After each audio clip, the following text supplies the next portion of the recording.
Donc, il faut en éviter l'automédication, le self-medication.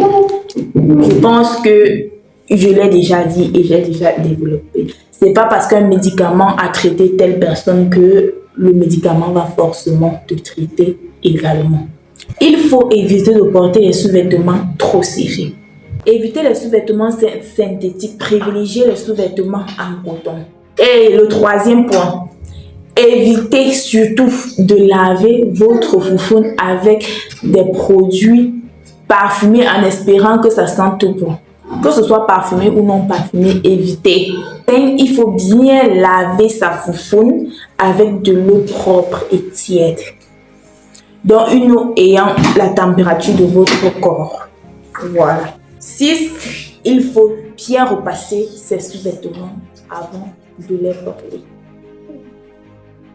Je pense que c'est le point 7. Non, 7. Le point 7. Il faut éviter de dormir avec une foufoune sale après un rapport sexuel.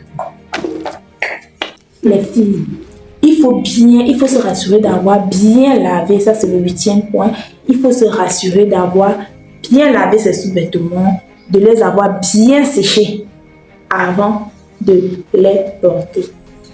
Voilà, vous savez déjà que, voilà, au passé, comme j'ai précédemment dit, il faut le faire, c'est très important.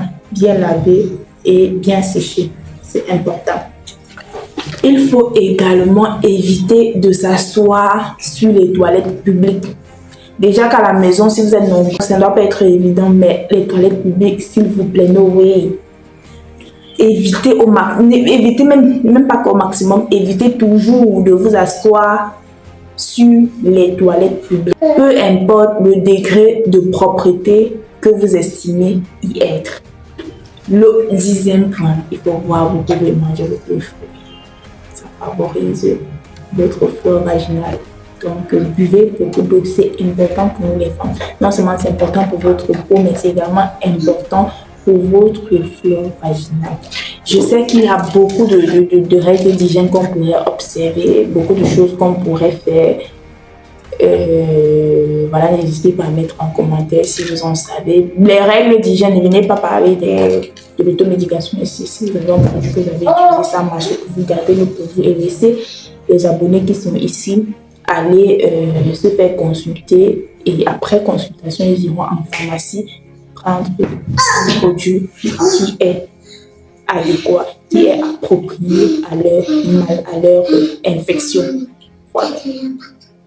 Je vous encourage massivement à aller vous faire consulter. C'est important, les filles, allez voir les gynécologues. Les gynécologues sont là pour vous. Parce que lorsque vous gardez une infection longtemps, ça peut devenir grave. Ça peut même vous causer des cancers du col de l'utérus, je ne sais pas, comment on appelle ça, l'infertilité et tout ça. Et imaginez à ce moment-là le nombre de fois que vous allez ouvrir votre appareil génital au monde entier. Chaque fois que vous irez en consultation, peu importe, on vous dira, madame, enlevez votre caleçon, montez sur la table. Madame, enlevez votre caleçon, montez sur la table. Chaque fois que vous irez, qui que ce soit, parce que là c'est un problème, votre problème, on doit le voir pour savoir ce que c'est.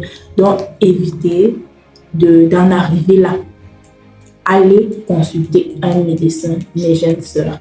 Allez consulter un médecin. Je sais que les filles de plus de 30 ans sont quand même un peu plus informées, mais jusque-là, il y en a qui développent toujours des hontes. Et dites-vous, pour celles qui n'ont pas encore accouché, vous allez accoucher. Et là-bas, c'est un autre monde. Parce que lorsque vous accouchez, vous êtes sur la table avec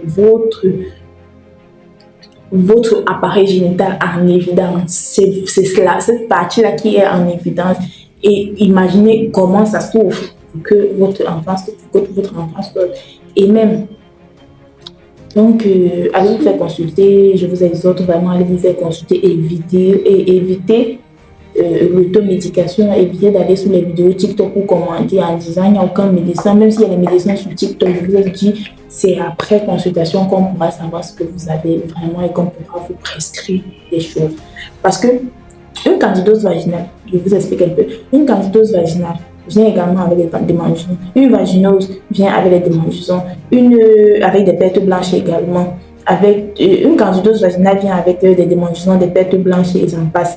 Une vaginose vient avec des démangeaisons et des pertes blanches et j'en passe. Une mycose vient avec des démangeaisons et des pertes blanches et j'en passe. Parfois, ça peut juste être des pertes blanches et des pertes blanches. Parfois, ça peut être abondant, des pertes blanches abondantes. Parfois, ça peut juste être des démangeaisons. Parfois, ça peut être l'hypersensibilité. Parfois, ça peut être juste de l'irritation. Parfois, donc, juste un peu ça. Donc, un symptôme ne suffit pas pour définir ce que vous avez. Je fais cette vidéo vraiment pour vous amener à aller consulter. Merci. Bisous.